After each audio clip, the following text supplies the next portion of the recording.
Hi, my name is Kelly Hudson, and I'm an 8th grade language arts teacher at East Middle School.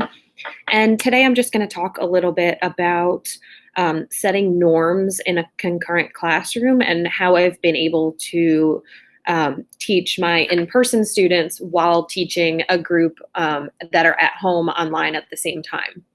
And so, one of the things that I started this year off with, knowing that I needed in place, was that I was going to use one platform for the whole year. So, students always went to the same place to get their information for class every day. And so, I chose Google Classroom because I've used it in the past, but also I knew that it would house everything I needed, and it's easy for students to use. And so you can see I have all of my classrooms set up here, and I have my additional one for my at-home students. And so this is kind of the go-to for students when either they're confused, they're trying to figure out what they're doing for the day, or just for class, this is where they go. So one of the things that I did before we even returned to the school was show students how to use this platform explicitly.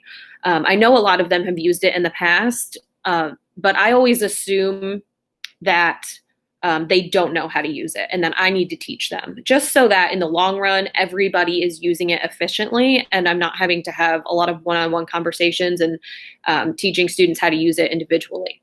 So one of the things that I showed students about Google Classroom was that they should go beyond the stream. A lot of them just want to find their work right on this front page. And what happens, as you can see, is that their work gets buried and they're not able to go back to it. So one of the first things that I introduce them to are these tabs up top. And the fact that the classwork tab is probably where they want to be a majority of the time. And then another thing that I think is really helpful for students is to be organized with it. So you can see that I have all of my units laid out into different topics.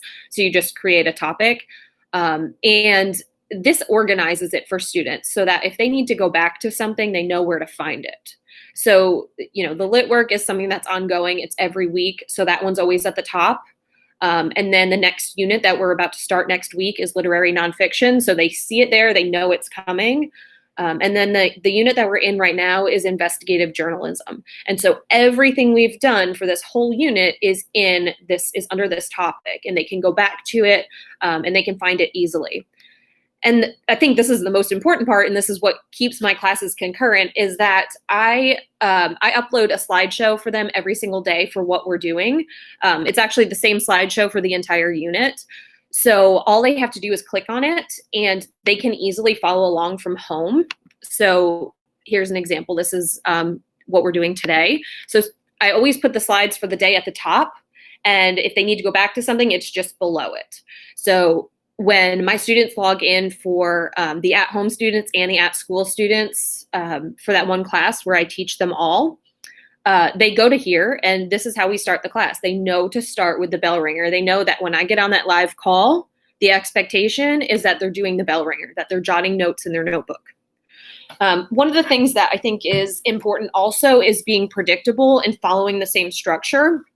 And I think when you use the workshop model, it lends itself really well to that. So students know that they're going to come in, they're going to have a bell ringer.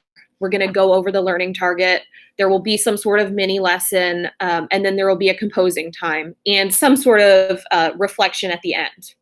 And so when I set up my lessons these ways, they know what to expect every single day, whether they're in my classroom or they're at home or they're in that class where I'm doing both at the same time. So I think that's really important for students to have. Another thing that I do, like I said earlier, was I teach them everything explicitly the first time. So one of the things that we have ongoing is their lit work. They turn that in every week, and it's a bunch of different work they do. They're reading plus, vocab work, some independent reading. But I don't just expect them to know how to fill it out the first time. I always provide them with an example of a completed one, and then video instructions on how to do it, as well as explicitly teaching them how to do it in class. And so that's just that's a practice that I've picked up over the years, that if I'm introducing a new structure to them, I make sure that there's resources for them to access. And then most importantly, I think, especially with classes looking so different for students right now, I want to give them an opportunity to have voice and choice in a lot of the changes that we're making for this year. So one of the things we talked about earlier this year was that we had to come up with some digital discussion norms, because we knew that we were going to have to do a lot more online than we could do normally in the classroom. For example, group work. I'm huge on having students work together and doing projects a lot. And we kind of had to reconfigure what that looks like this year. And a lot of it has to be done online. You can still do it as groups, but we had to come up with new norms for that. And so I gave the students an opportunity to kind of practice that. And it was really, I just kind of let them go and see what happened. And then from that, they were able to tell me some of the norms that they wanted. So every time we get together in groups, here's what I want. And so after that activity, I went ahead and created a Jamboard, just kind of reviewing what they said would work best for them. So I think in the concurrent classroom, there's just a few things that that kind of need to be in place. Your students need to know where to go to access their work and all those resources. They need a lot of explicit teaching up front, and it'll save you time in the long run. And then they need tons of models, examples, videos, explanations for anything they're doing, just so that they can go back and look at that, and you don't have to be fielding all of those questions all day long. I hope this is helpful. If you have any questions, please feel free to reach out to me.